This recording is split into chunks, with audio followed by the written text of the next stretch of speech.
Okay, hello. Hey, y'all. Hey, happy Monday. Welcome to another Monday moment with your girl, Mojo. If y'all don't know, I do this each and every Monday. I ask you to have a minute or a moment with me and a special guest as we talk about something different. We talk about how you find your mojo. Today's topic, I'm going to find out real soon, is finding home. My life across two continents. And today I'm joined by the beautiful, the lovely Sabina Wasonga Gitau. So thank y'all all for joining. I'm gonna give y'all a couple few minutes to join in. I see y'all coming in, especially on Instagram. I see you BK to LA. Hey Barbara. Hey Sweetwater.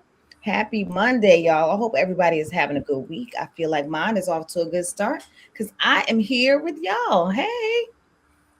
So, like I was saying earlier, I ask y'all to have a moment with me and a special guest each and every Monday. I help you find your mojo. And what finding your mojo means is just how you show up as your authentic self and whatever it is that you are doing. If you're working, if you're playing, you're looking for a new career, you're looking to get out of your current career, all of the things. It's just how finding your mojo is just how you show up as your authentic self. So, today we're going to talk about, or Sabina is going to share her story with us about finding home across two continents and what that means to her. So thank you so much for joining, Sabina. How are you doing today?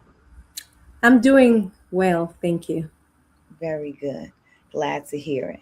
Now, y'all, if y'all have joined me before, you know that I usually start my little talk with a little happiness. My hours started off with a happy hour. And today, sometimes it's a cocktail, sometimes it's a mocktail. Today, I'm going to mock it up right quick. And I'm going to have some coconut water with some, I like to do a little fruit in my drinks. And if y'all know me, I also like a little bubbly. I got some mint leaves, some mint sprigs over here. So I'm gonna touch that up, my drink in there. And I'm gonna have a couple few fruit wedges. So that's what I'm gonna do. So if y'all feel like sipping on a little something, feel free to sip on something with me. If you want to put a little spirit in your drink, I think you should feel free to do that. I feel like this would be good with rum. I haven't tested it out, but I'm just saying, if your heart desires. But right now, I got my green glass because it made me think of spring. I like a pretty glass. You might know that about me too. So I'm gonna do a couple little bit of coconut water. Then I'm gonna do a little bit. I like a little bubble, so I'm gonna do a little grape seltzer water, just a little bit. And then I'm gonna squeeze a little orange in there, a little orange, a little lemon. That makes me happy. That's why I'm gonna do that. And it looks pretty too in the glass. That's what I think. So I got me an orange, I got me a lemon wedge, and I did a little squeeze so I get a little of the juice in there. And I'm gonna do a little mint sprig, because why not? Why not? I feel like it's the right thing to do. And hopefully it'll taste good too, because I ain't tried this drink out yet either.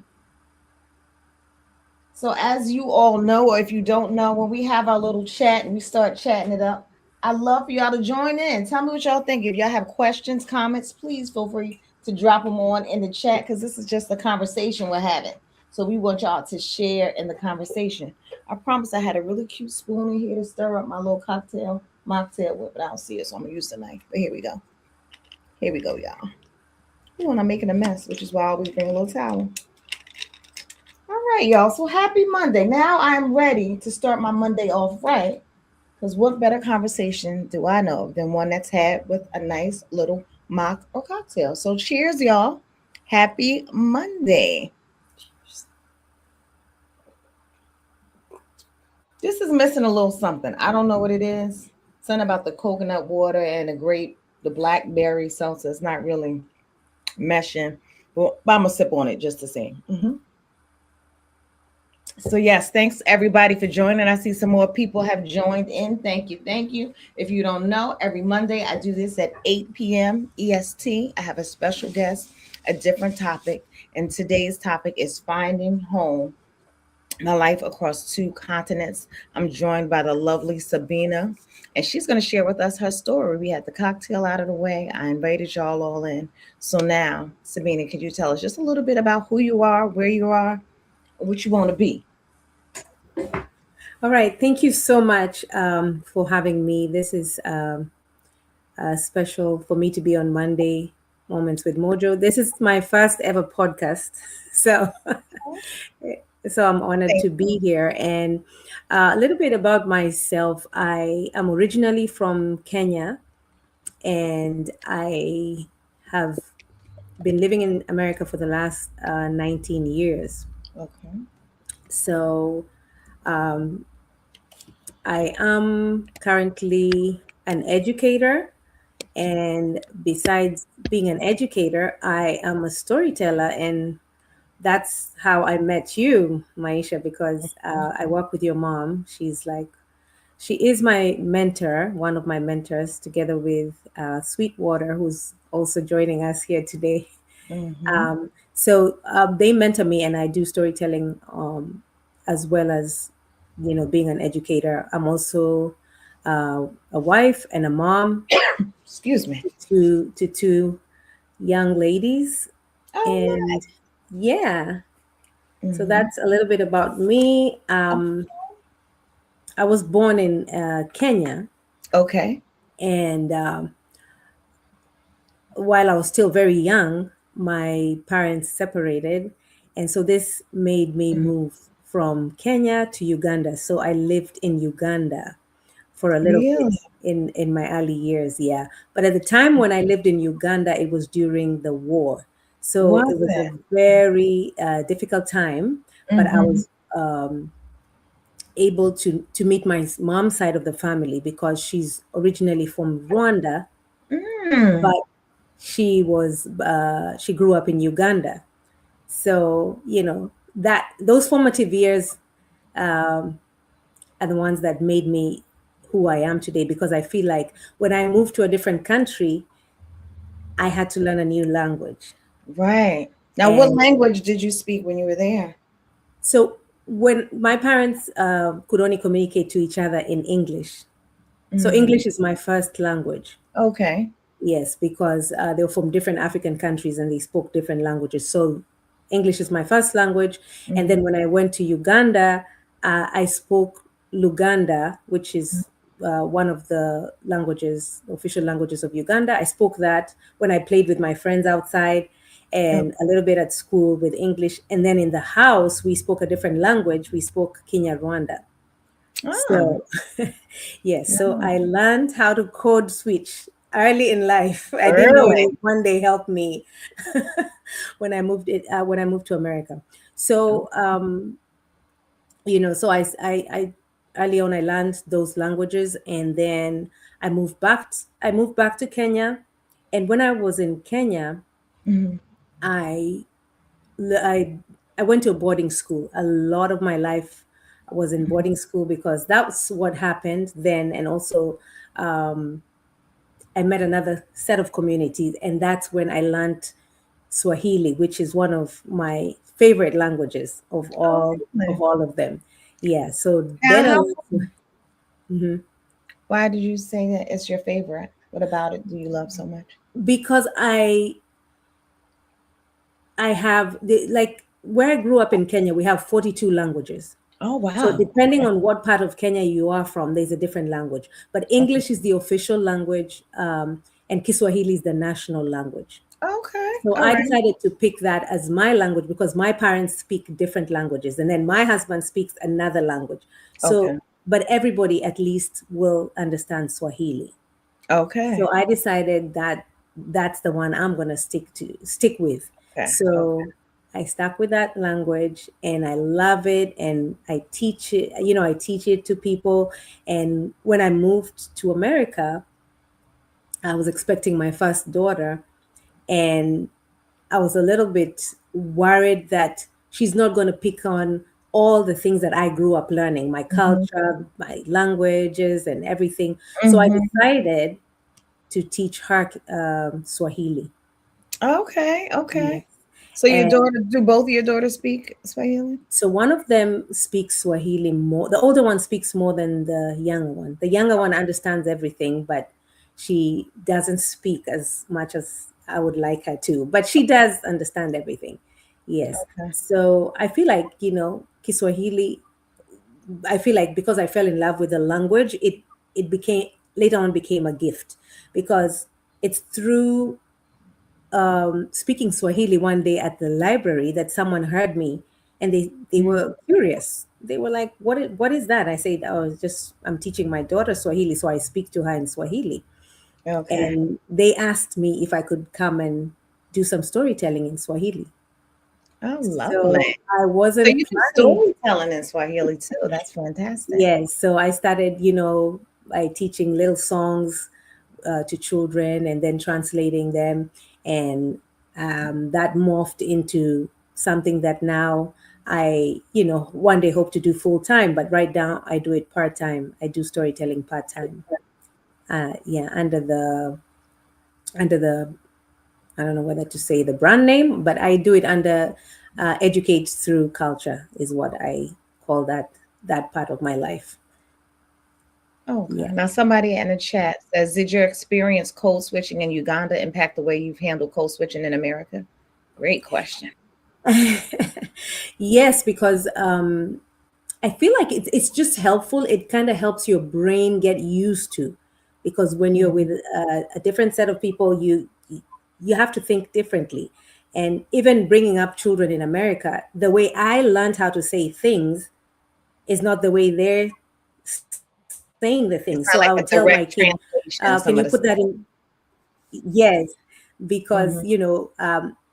being brought up in Kenya, we were colonized by the British people. So a lot of our influence of English is from the Uh-huh. British people. So I would tell Okay. my child, can you put that in the boot? And she's like, what's the boot? It's the trunk, and I'm like, What is the boot? it's the trunk of the car. Oh, the trunk. Okay. See. And then I would tell her, let's go into the lift. And she's like, what's the lift? It's the elevator. Oh my goodness. So it's just words Gotcha. like that. Yeah. So then I had to learn how to, you know, change. I don't say gas in Kenya, we say petrol. So Oh, there's wow. so many words. I say walk on the pavement, and what's the pavement? It's the sidewalk.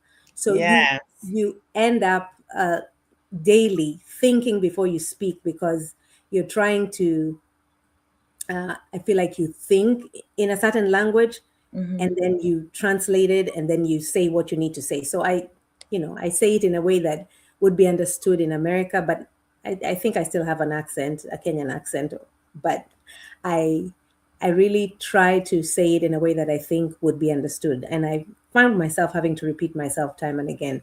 Yeah. But yeah, but that's also what has made me really look for community here, because I Mhm. felt like when I was younger, I had to find a community, and then in one country, then when I moved to back to Kenya, I had to create another community. And then eventually, when I moved to America, it was a very lonely time, because I was expecting my first child. That's the time you hope to be with your mom and your aunties and Right. the whole community, but they were not there. And I remember one time being so lonely that I asked my OBGY, where can I where can I meet women? And he was like, well, you could go online and join Mocha Moms. And Oh, I was yes. I like, have girlfriends who did that. Yeah. I know, but I was like, that is so like not as social as I would want it to be. I Yeah. can't be connected to someone online. Of course, nowadays it's so common Yes. to do a Yes. lot of things online, but at that time it felt very different. But then he said, whatever you believe in, if you have a church or, Hmm. you could also find connect community there. And for me, I did find community in a local church. I met a group of women in West Orange, and Hmm. we would all were having babies at the same time, so we would meet together and pay someone to watch the Oh, babies, and nice. then yeah, we would just have fun So together. you did find your community. I You did did. find community. Nice, That was nice. the first place where I found community, because when I moved here, I wasn't working. So Okay. at least when you go to work, you kind of make connections. So Hmm. my first connections Right. Sure. were from my church, the church that I made here. Now, when you moved from Africa to here, did you come straight to New Jersey? Did you live in any other states? Straight to New Jersey. Oh, really? And have you Yeah. lived anywhere else in these 19 years? Oh yes. Have Oh you? no, no, no, no. I've lived. only here. But the reason why I say yes is before I came to America to live with my family, Mm-hmm. I had come to America for a whole year and I was working. I was working with a choir, a traveling choir, very talented So children. when And the you name, left, you came to America to work with the traveling choir. yes. Oh, okay. And this is before I ever thought I would live here. So I felt Mm-hmm. like that was God's way of preparing me Okay. to see the Okay. country. Because when I came, it was more like the children were called the African Children's Choir, and Mm-hmm. they traveled around. I traveled around 13 different states, Oh, wow. and then also different countries. We went to Germany, we went to France, we went to. So it was very interesting traveling with Lovely. a group of children. Now, how did you get involved with that back at home? That's a very good question. Now, I've always wanted to work with children, Okay. and I didn't mention this, but maybe if we can go back to Uganda, when I lived in Uganda during the war, it was a Mm-hmm. very difficult time, and something very unfortunate happened. The children I used to play with, there was a group of children that I used to play with. And one morning we woke up to wailing and crying, and there was just a lot of noise, and I didn't know what Mm-hmm. happened. And as a little child, I went outside and I found out the wailing was coming from women crying from our neighbor's house. And when we went into my neighbor's house, all my playmates, 8 siblings, Wow. had been killed by their dad. Oh, He by gave their what? By their their dad? father. Yeah, he took Wow. poison and he gave all of them poison.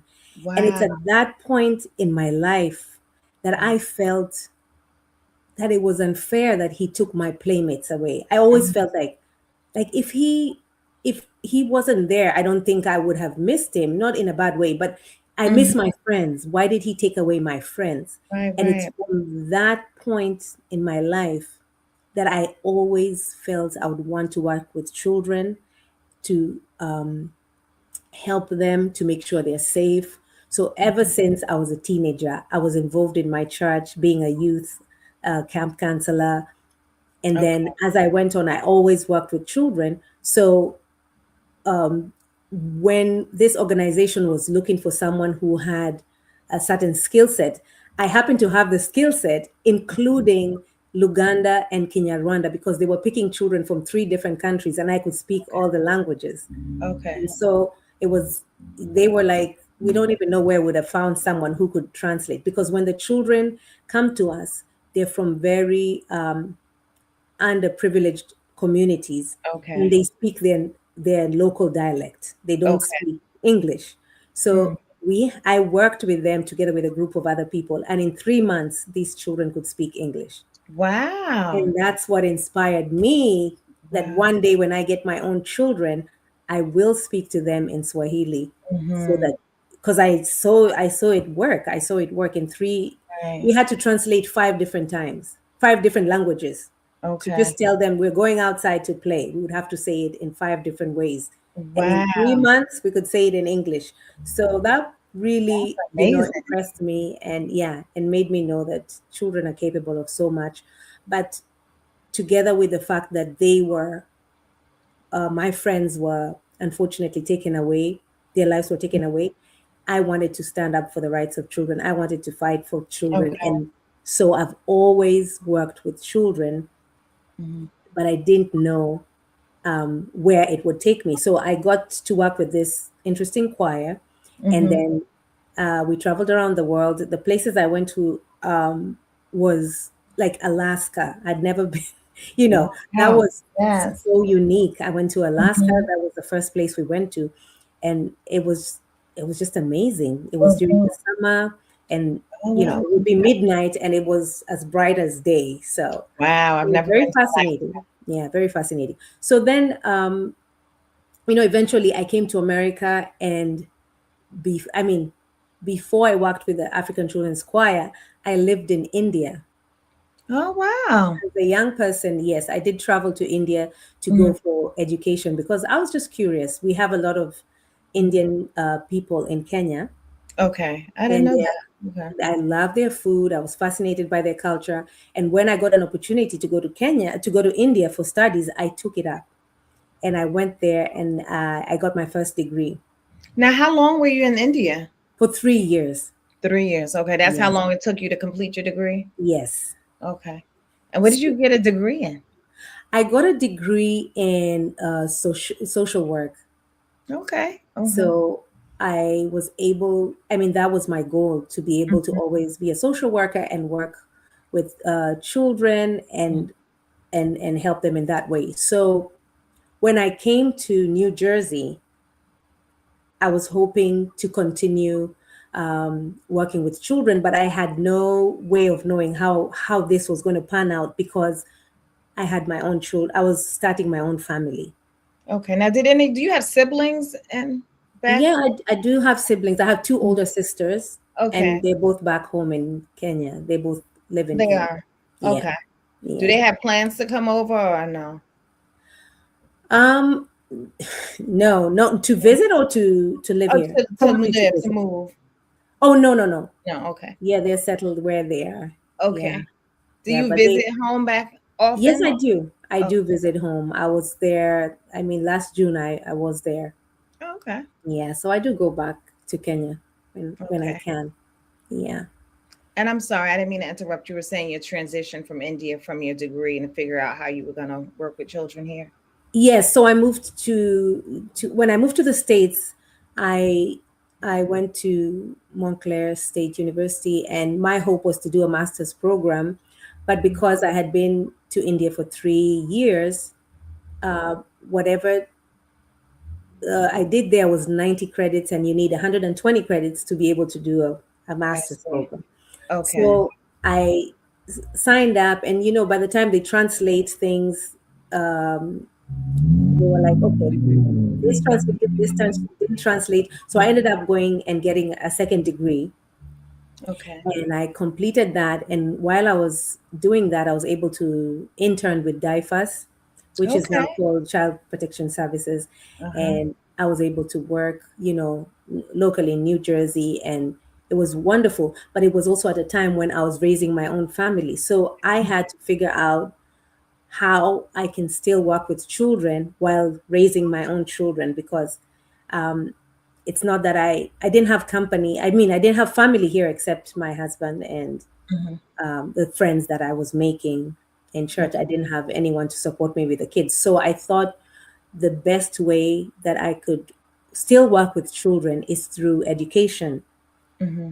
and that's how I ended up um, getting into working with schools. And I've been working in the school system for the last 10 years.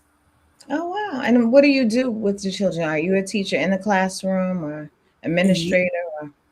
No, no, no. I'm in the classroom. I'm in the classroom with the children, and Mhm. I feel that that has given me an opportunity to be able to um, like, I'm able to recognize a child from a different community or different culture. Mhm. I speak a little Hindi, I speak a little Arabic, I speak. Okay. Oh, wow. So Okay. and also being in growing up in a boarding school, you really meet people from different parts of the world or different parts of Okay. Kenya. So you Mhm. pick up a little bit of their language here and there. So I'm very interested in that, and I'm able to see that, and I feel like I connect easily with people who are Mhm. probably new to the country or new to the state. And I feel like, because I was able to make community, and now I have friends here who feel more like family. Lovely. And Because I you said feel like, 19 years you've been here now. yes, I usually ask people how they found their mojo and whatever it is they're doing, but you kind of explained to us that you always have that kind of passion for working with children. And so when you came here, you kind of just let that move over. I mean, did I miss anything? Would you like to expand on how you found your mojo anymore? Do you feel like you kind of mentioned it with the other things you mentioned about working with children? yes, I feel like we're talking about it. it's Yeah, it's just yeah. my journey, because I while I was even at Montclair State, I did child advocacy because I was very eager to be able to support children who are in need, or who um, But then as I'm raising my family at the same time, I had to try and figure out what would work best so that I can be able to do both things. And I really had always done education. When we traveled with the African Children's Choir, we lived on a bus for 2 years. And I On the taught, bus. Wow. yes, I taught the children on the bus. Like we would stop, we would have host families, we would have a host church. So we would unpack, set up school. And so I've always taught. I've always taught children, be it in Okay. Sunday school or be it in on the road with the children. How many So, people were there traveling with you? so there was a bus driver and 12 chaperones. There was Okay. 12 of us, and then there was 26 children. 26 children. Okay. Yes. Yeah. So what made you, so I know you said you traveled with that choir for about a year, but before then, did you just always know you want to travel? Was it America specific? That was your goal that you had in mind? Oh, actually, this is so funny. Towards the beginning of the story, I told you how I went to India. So I've Mm-hmm. always wanted to travel. And I remember one time I made a prayer and I Mm-hmm. wrote down 5 things. And I said, um, in the prayer, I was asking if um, God would allow me to travel, if He would allow me to use my language, if He would allow me to use dance and Mm-hmm. music, and if He would help me connect back with my roots. Now, you'll Okay. not believe this. When the African Children's Choir approached me, the training was in Uganda. And I remember when I was a child, I lived in Uganda. So I was able to go back to Uganda, reconnect with the relatives that I hadn't seen in a while. Uh-huh. The language that I had learned, it just came back, it came alive, it came alive. Wow. And I was able to communicate in Kinyarwanda, in Luganda. I was able to see my late grandparents' graves. I Oh, was able to wow. visit with my aunts and uncles. So that prayer, those 5 things I asked for, I got everything because the African Children's Choir, they dance. It's a cultural dance. So they dance the cultural dances. So I got the music, I got the teaching of my, because I taught Swahili on the bus. I Okay. mean, as we traveled. So I got the culture, I got the language, I got the dance, I got the music, and I reconnected with my relatives. So it was just one of You those see, they things. say you have not because you ask not. So there you go. You Yes, asked. Yeah, yes, that yes. is wonderful. Yeah, so that was like, wow. I remember telling a friend, you know, like when you desire something or you want something and you see a little light at the end of the tunnel, I said, Mhm. I saw a floodlight. Okay, you see, Everything I wanted was answered, and I was so grateful for that opportunity. And I'm still in touch with those children today. They still call me Auntie oh, Sabina, lovely. and now they're obviously grown up because they Mhm. were between the ages of 6 and 8 when I traveled with them. Okay, okay. Now they're getting their own families. They're older. So Oh, lovely. That's a beautiful story. yeah. Now, many of us haven't had the opportunity to go to Kenya and Uganda and India and the places you've been. Are there any things that stand out from those cultures that you would share, or having moved from there to here that are similar or just stand out for you in general? So I feel like you know, I feel like a lot of things culturally, I connect a lot with the African American culture, the way we I feel like the way we like to eat good food, we like to, you know, family to get together. Like I felt like when I met your mom, I felt like she's like my aunt. Mhm. I felt at home meeting her and Miss Vicky, and I just feel like I've known them all my life. So Mhm. there's this that community that I feel I belong. I don't feel judged by them. I just feel like I've known them in another life. But Lovely. it's just that we have the same, I feel like we have partly some of the same culture, the way we respect people. Like we call people aunt or miss, even if they're not your relatives. So those are Yeah. some of the things that we have in common. Some things are different, of course. Like in the American culture, when I came here, I was shocked that someone could send their mother. Like they're sitting down watching TV and they could ask their mom, go get me a glass. I was like, No, I wouldn't. We would never do that. We would never send our Okay. moms or our dads to go get us something where we're sitting Hmm. down watching TV. So, some of the things shock you, and then, but some you can relate to and you can understand when the cookouts. Oh, yeah, getting together with family, that I can definitely relate to. Okay. All Yeah. right. Yeah, And and what I do. about? I live in America now, but I have friends from Nigeria. I have very dear friends from Nigeria, from India, from different parts, of the Caribbean, Guyana. I have friends from all over, and I'm so blessed for that community. Hmm. Um, and I feel like I was prepared for it because I've always had to live with people who speak a different language or, you know, have a different culture. And And I wonder, because of that, was it easier for you than it might have been for somebody else to kind of adapt because of some of the different places you lived and the languages that you had to, yes, adapt I to? think socially it was lonely because I didn't have my family here except my husband. Mm-hmm. But I knew I would find my people. It's that kind of thing that I've done this before. I did it when I was a Right. kid. I've done it when I was, a young adult, and I'm doing it again. So I knew it would be okay. But at Mm-hmm. the beginning, I was not sure. Why would I ask a male gynecologist, a male Right. OBG, And where that's would I make friends? Because mm, that's one of the only people I could see. I mean, I guess mhm, I was desperate at that time. So I knew it would happen, but mhm. probably I wanted it to happen sooner than it did. Now we were talking about culture, and you mentioned that you do storytelling part time, which is probably how you met my mom and Miss Vicky, because how much they're storytelling. But do you feel like you brought some of that over with you, that culture, that background you have, made you get interested in storytelling? Definitely, definitely, because I remember, like, even in boarding school, when the lights would go out, because sometimes we would lose electricity for one reason or another, and we would all just go outside, and the moon would be shining, and the stars would be out, and we Mm-hmm. would just start. One of us will start storytelling. So it was just a natural thing to do. And then during school holidays, we would go back home, and there's always that uncle who tells stories, or the aunt who tells Mm-hmm. stories, or the grandparent. And it could be in the village setting. It could be. So I did feel like sometimes I felt like isn't this normal? This is nothing to. And your mom was like, you know, it's you don't understand because you feel like it's normal to you because you've Mm-hmm. grown up with it. But this is something that would be appreciated here, because there were times when I was like, is this really?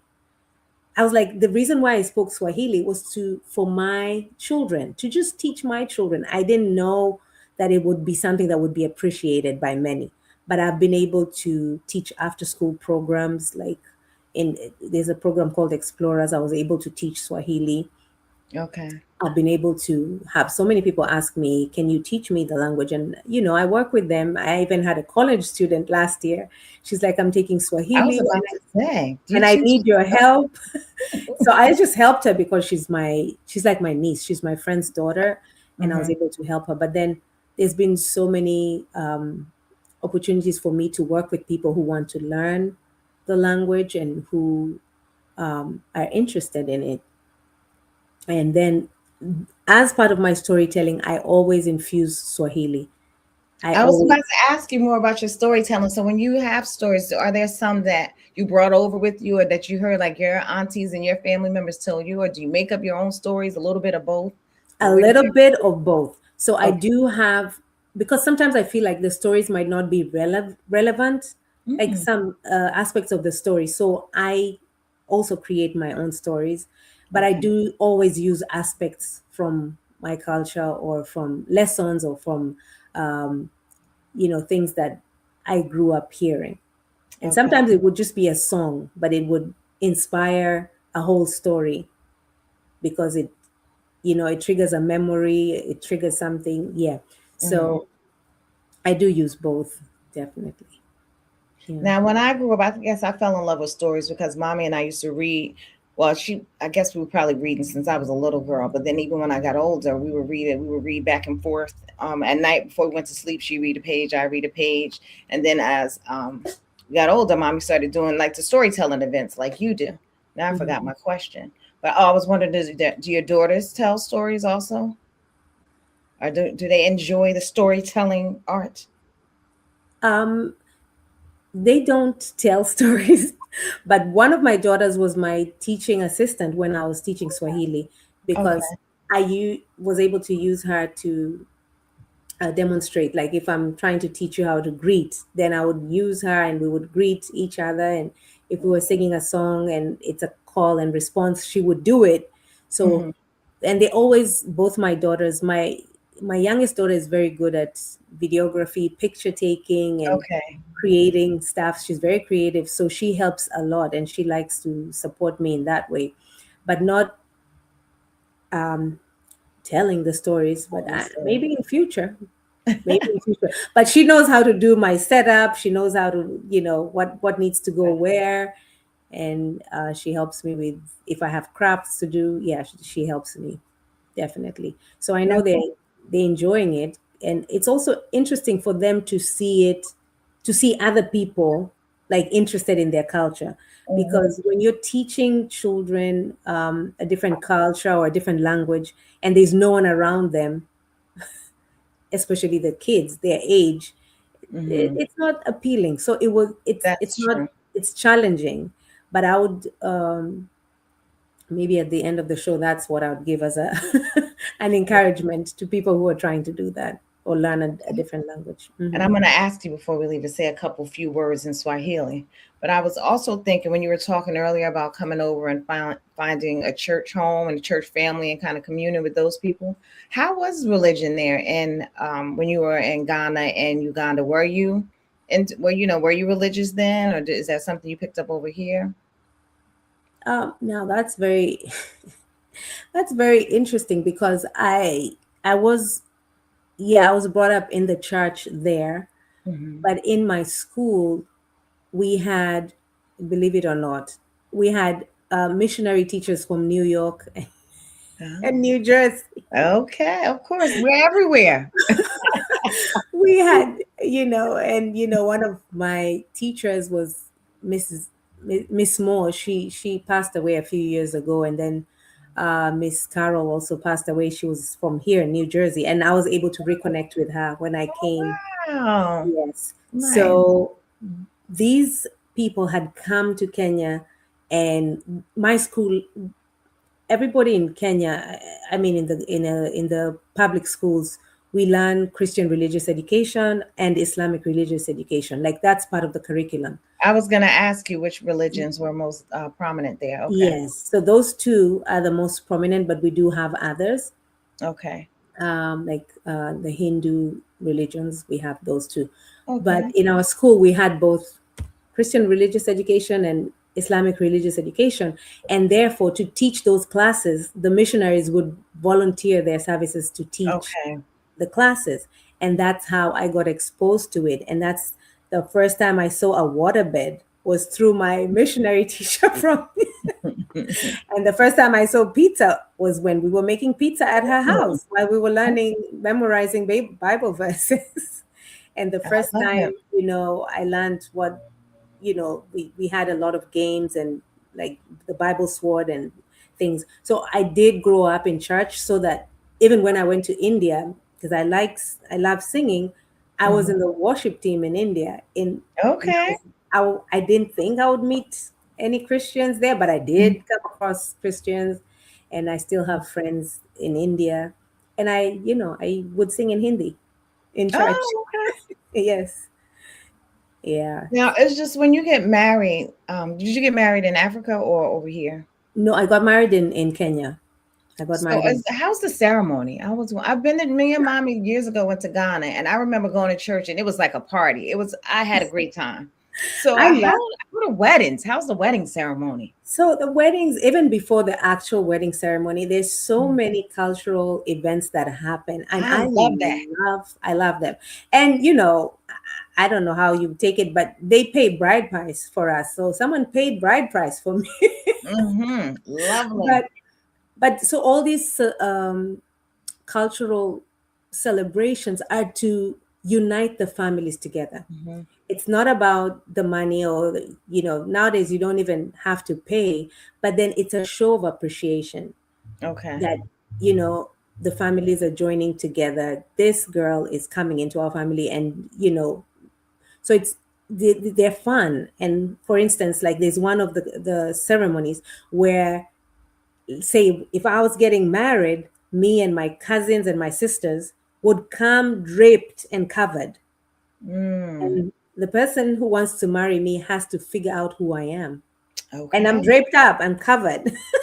And even still to this day, this is how it takes That place. happens even today. Even Okay. last week it happened. That happens. So that ceremony is for him to come and, Like he the unveiling. it's the unveiling. Literally. But then there's a whole spokesman from his side of the clan who comes and say, "Oh, we've seen a beautiful flower, and we want to take the flower from your garden." And they negotiate back and forth and back and forth, and it's for fun. It's for fun, but culturally it meant something, Mm-hmm. because there's even one of the ceremonies where they take a goat and they cut it at the joint to show Mm-hmm. that the girl is leaving one family and going. So it's Oh, very interesting. They have libations, they drink, they dance. So I love it. love those things. And then before, like, the bride steps out the the house to go into the car, the aunties of the groom have to place certain fabrics, beautiful, Mm, on the beautiful. ground for her to walk on. And then they grab those. Then at night, the night before the wedding, they have to come get her suitcase. Mm. So they have to come. We have to give them. They have to be given gifts before they take the suit. It's fun. It's so much fun, and it's a lot of culture, and it connects people. It connects two families together, and so So, have there's. you been to a wedding here? Not so much ceremony for us, huh?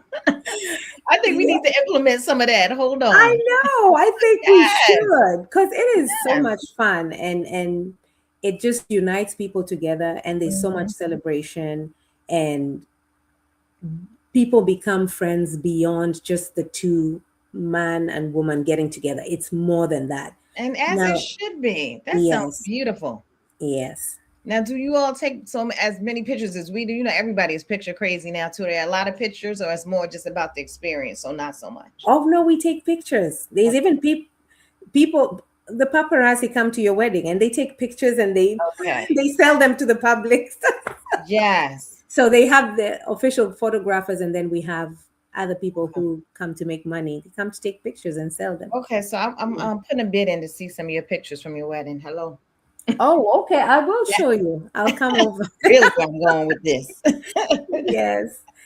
Yes. Yeah. I went. So did you probably knew though, by the time you went to a wedding here that we didn't do all of that here, or were you surprised? Like, where's the rest of the party? I know. I'm like, why Yes. are we so quiet? Why are we not making noise and Yes. ululating?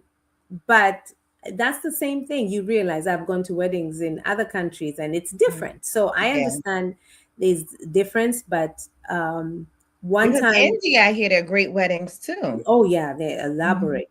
But Hmm. one of my childhood friends was getting married here in Florida, and his mother and father came for the wedding, Hmm. and they were in shock, because we did it. We brought the culture. We Hmm. sent for the fabrics from home. We got matching outfits. We got Lovely. matching earrings, everything. We sang the songs in his language. The mother was like, I thought I was coming to America. I didn't know you guys had all this set up. So, Hmm. wherever we can. And that's why, I call myself educate through culture. I Hmm. want to be able to spread culture, because I feel culture is a bridge. It's a bridge across different people, so that you have a better understanding of me. I have a better understanding of you, Right. and you find out more about me, or why I do what I do, and then you Right. understand. Yeah. So that's my hope, to educate through culture. And maybe one day, as you've said, we'll be doing traditional cultural weddings, Saying, I Kenyan think that style. will be because I know a lot of people have implemented jumping the broom, but I want to do Yeah. more than the broom. I want some elaborate fabrics. I want some days before the Yes. wedding parties. And also, I think that's why when I was younger, I was like, oh, I would never want to do a destination wedding because nobody can go. But now I lean more toward them because at least you have more than just a day to hang out with your people and Yes. people get to know each other. So I don't This know. is Maybe true. I should start trying to implement the, the culture of the weddings and the Yes. parties before the weddings and after because I like Hmm. that. Yeah. So I don't want to be morbid now, but now since we're talking about weddings, how are funerals? Oh, it's a party too. It's a party too. I wondered It that. depends on what culture you're from, also, because as I told you, there are 42 different uh, tribes in Kenya. So every Okay. tribe is different. Some of them do a quick, they'll bury in a week, but there's some, it's going to be a month of people coming to your house, eating, Oh, drinking, dancing, and mourning with you for a mhm. week. They sing, they collect money towards the funeral, Okay. and that Okay. could go on for an entire month. And what do they do with the body? The body is in the mortuary. It's in the It is. mortuary. It's in Okay. the Like, morgue. okay. Yes, but then of course it's incurring expenses because it's Right. staying there longer. But they don't care. They're raising funds together, so they Hmm. bury each other. Like, you bury your neighbor, and then when something happens to your family, they all come in to help you. So people help each other, Okay. and it's very normal or common even here when I'm here to get a WhatsApp message, so and so died. Like my childhood neighbor died last week, and they're Mm. like, yeah, we're fundraising. Wow. So Okay. yeah, and you don't feel like, you just feel like it's a thing to do. You Hmm. just give, and you don't even feel like it's being taken. I mean, you have to decide because you live in America, and you say, you there could be 10 funerals a week, so you can't keep up with that. So I think what True. most people do is decide, I'm going to give this amount, like budget it into your Okay. budget for it, and then you know give out of a place of, it's not that you're forced to do it, but people do it. People do it. Well, now that we're coming kind of sort of to the close to the end of the hour, I want to make sure that you don't want to share something that I didn't ask you or tell the people something that I didn't already ask. um yeah, I would talk about one thing. um Change is the only constant in life, Mm-hmm. and sometimes you never know where life might bring you or life might take you. But think about what you have or what you're bringing. I always say you come with a suitcase, but Mm-hmm. there's other things that you bring. You bring your memories, you bring your culture, you bring your traditions. It is okay to share those with other people, Yeah. because that's who you are. Because at some point I felt like I would have to lose myself by Mm. moving to America. But I realized not only did I bring a suitcase, I brought myself, and what's in me is like the gift of, I said, call it the gift of Swahili. I looked at it as a gift, and then look at what happened. Because I looked at it as a gift, it opened up a way for me to be able to do storytelling, to teach my Right. children. And now I can text my daughters. I write notes for the younger one in Swahili. As much as she doesn't speak, she can't speak, but she doesn't want to. But she can read a note in Swahili, and she knows what I mean. The older one, I text her and she can text me back in Swahili. So Okay. if you have children, because people are like, I don't know what to do, just speak. If you have a gift of a language, give it to the next generation. I love that. So Yeah. if you speak, they will speak back to you in that language. Yeah. Yeah. So dope. I think that's so important. Now, Yeah. can you, speaking of speaking, can you Yes. say a couple words, a sentence to us or something in Swahili? What would you like me to say? Because I could say anything. Something, I don't know. Hello, Okay. happy Monday. I don't know. Have a good week. Oh. Oh, okay. Now I'm gonna say it in plural. I'm wishing that you all have a good week. Nawatakia wiki njema. Say it That's one more time for me. nawatakia wiki njema. Oh, I love it. It sounds Yeah. beautiful. You have a nice voice too, so that always helps. Yes, and your name is Swahili, and it's so beautiful. Thank you. Maisha. Yes. Maisha means life, and I love your mom for giving you Yes. and your sister such beautiful names. Me too. I'm not gonna lie. Yes. Yeah, because my Y- sister's name is Camille and it means perfect, I believe. Yes, Kamili. Yes, beautiful. Mhm. Yeah. So, other things that I would say, there's a lot of words in Swahili that we already know, but we don't think we know, Mhm. like Jenga, the game Jenga. Uh-huh. Jenga is a Swahili word for build. Okay. And Wow. I like, then, well, that's rightfully so. It's named that. Okay. yes, and then in The Lion King, there's a character called Simba. Simba Mm-hmm. is a Swahili word for lion. Okay. Well, that makes Yes. sense, doesn't it? And Rafiki is the Swahili word for friend. And that's the monkey, right? And Lion King. Yes, yes. And then Um, Hakuna Matata, obviously, it's Matata with a T-A, Tata, not Matata. That's okay. American. That's me code switching. Mat- Okay.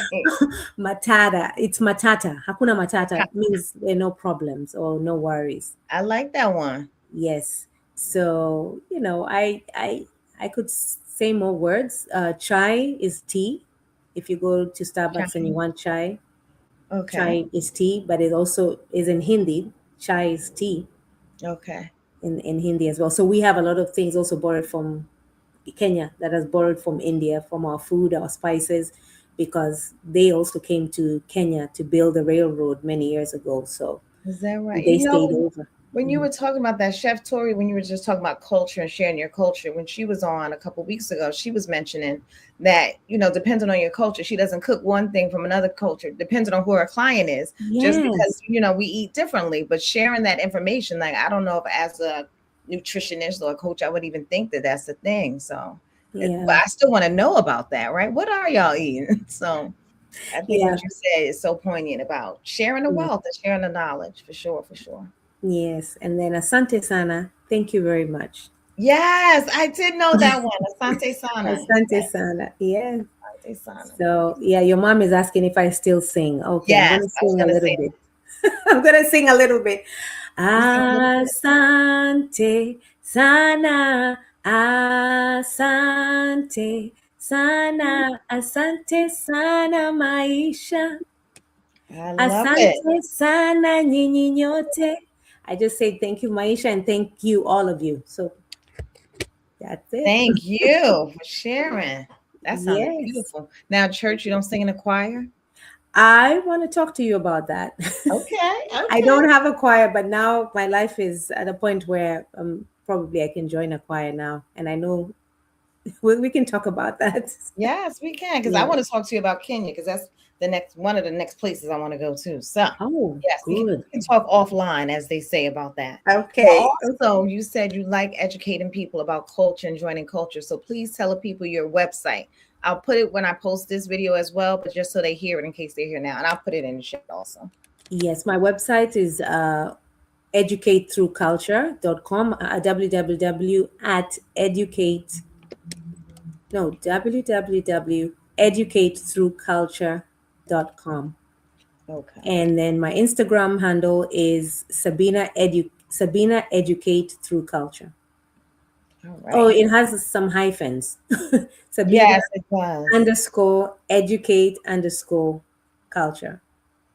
Through culture, sorry, through culture. And Oh, that's my goal, to educate okay. people through culture, to share my culture, and hope to build bridges of understanding. Love it. Love it. Now, if anybody wants to know more about you or wants to be educated by you, do you still only do children or do you spread it across? Or if they want to hear you storytelling, what's the best way to find out what you're up to? So if they go to my website, I will post when usually I'm here in New Jersey. I'm Hmm. usually at a library, and those are open to families and children. Okay. Um, Wherever I am, I did some storytelling at the Literacy Festival. So wherever I will be telling, um, I will let them know. Even online storytelling. I'm in Hmm. groups with your mom, and we we do some online storytelling. So I will always share on my Instagram or on my website, and that's how they can know what's happening. And once they come to an event, they can sign up with us, and we'll always let them know. Okay. Mhm. Fantastic. Well, thank you again for sharing your story and what you're doing. I can't wait to see more of what you're doing and to talk to you about Kenya and me traveling there. So thank you very much. You're most welcome, and thanks for having me today. And I'm thankful to everyone who was able to join today. Yes, yes. And if y'all don't know, like I said at the beginning of the show, every Monday I do this at 8 p.m. EST. So if you're free and willing and available, join me on Instagram at MOJO295 or on YouTube at FYM with Maisha for a lovely chat with a lovely guest about how you find your mojo in this crazy mixed up world we're in. So thank you, Sabina. Thank you, everybody else, for joining. And I will see y'all next week. All right. Thank Bye. you.